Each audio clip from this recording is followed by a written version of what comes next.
Hello guys. Hello, this is for Scorpio. Scorpio, this is for the general reading of month of July. July 2026 tayo, Scorpio. Okay, please comment down below if you resonated, Scorpio. Okay?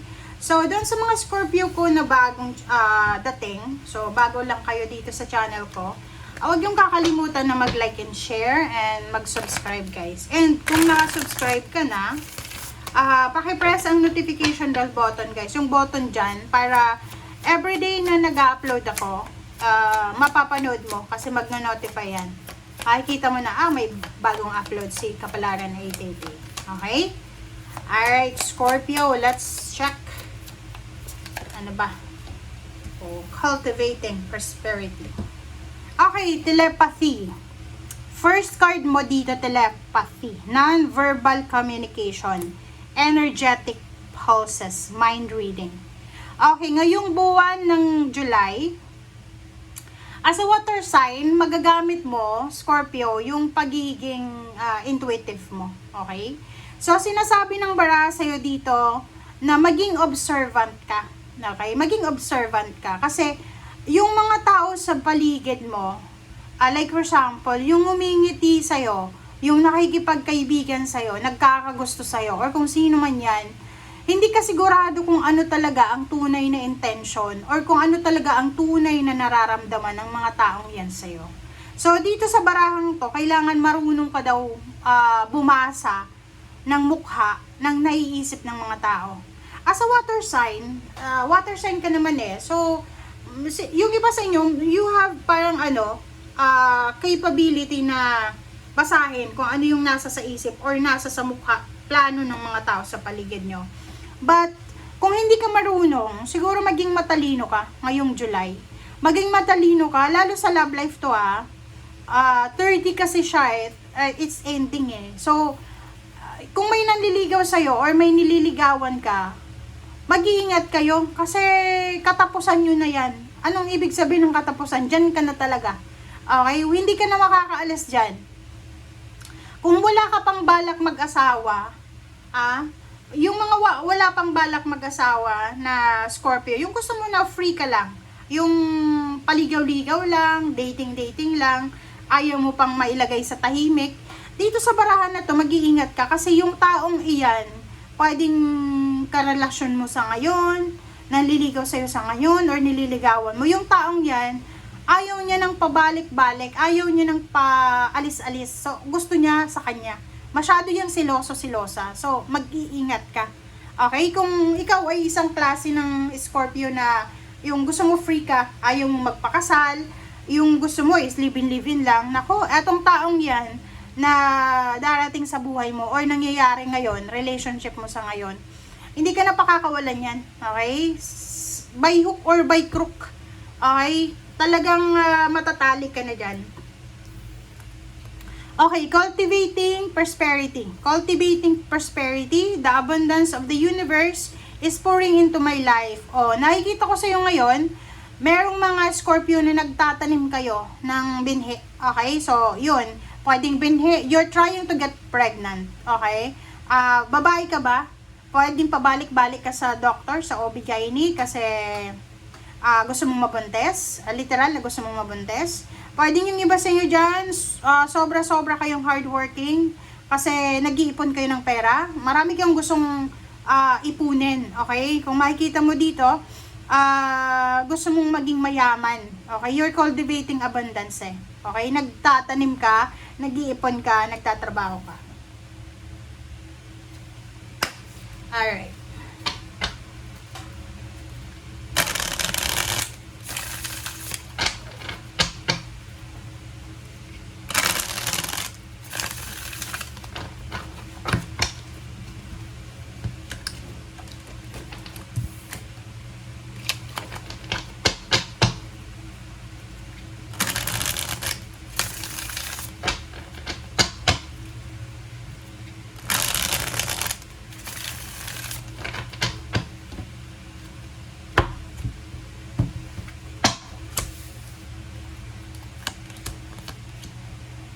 Okay, first two cards, the World and Elder of Pentacles. The World and Elder of Pentacles.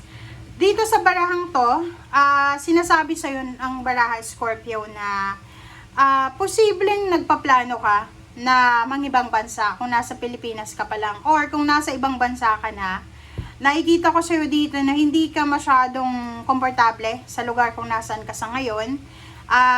Posibleng gusto mong lumipat sa mas, like for example, kung nasa Middle East ka, gusto mong lumipat sa Amerika, sa Europa, sa Canada, ganyan, or sa ibang bansa na kung saan, siguro yun, di ba, may snow. So, gusto mong pumunta, eto ay para doon sa mga nasa Middle East, kasi walang, okay, may snow, pero hindi yung literal na malamig, okay? Hindi disyerto. So, eto, sinasabi ng baraha sa'yo na you're planning to travel. Gusto mong subukan mangibang bansa. Gusto mong subukan na magtrabaho sa ibang bansa. Yung iba naman sa inyo dito, gusto nyong subukan na, kumbaga, umalis. So, pwedeng meron kang planong pagre-resign. Parang gano'n. Gusto mong mag-resign or gusto mong umalis. Okay, next is the Hierophant and Elder of Wands.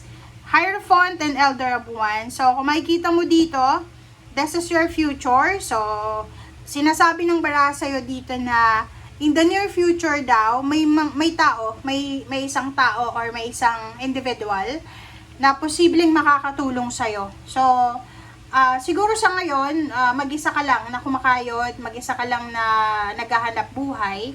But, kung makikita mo yung baraha mo, sinasabi ng baraha na pagdating daw ng araw, possible na may mga tao ka na makakasalamuha, may mga tao ka na makikilala na sila ay magiging parte ng buhay mo and matutulungan ka nila. So, kaibigan, kakilala, connection. Okay, Four of Wands and Guardian of Wands. Wow.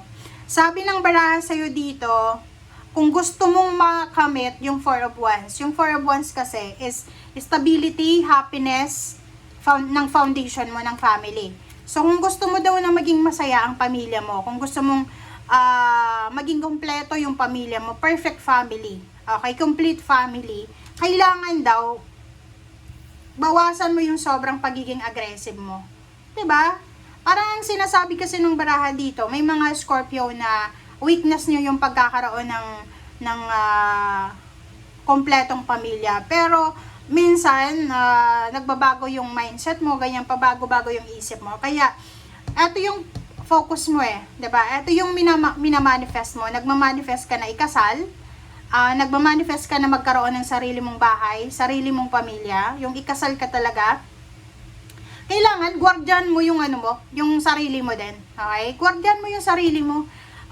Pangalawa is guardian mo din yung trabaho mo. Hindi yung kung gusto mong makaipon ng pera, hindi yung palipat-lipat ka. 'Di ba? Parang sinasabi ng baraha, kung gusto mong ma-promote sa trabaho, make sure mag-i-stay ka dyan kasi hindi ka naman maipopromote kung 6 months ka lang or 1 year ka lang. Kailangan, yung promotion kasi is, depende yan sa kung gaano ka kagaling sa trabaho and kung gaano ka katagal sa trabaho. Eto, 'di ba? So, yun, gusto mong guardihan yung pamilya mo, gusto mong guardihan yung sarili mo, trabaho mo, dapat magaling ka mag-manage, okay?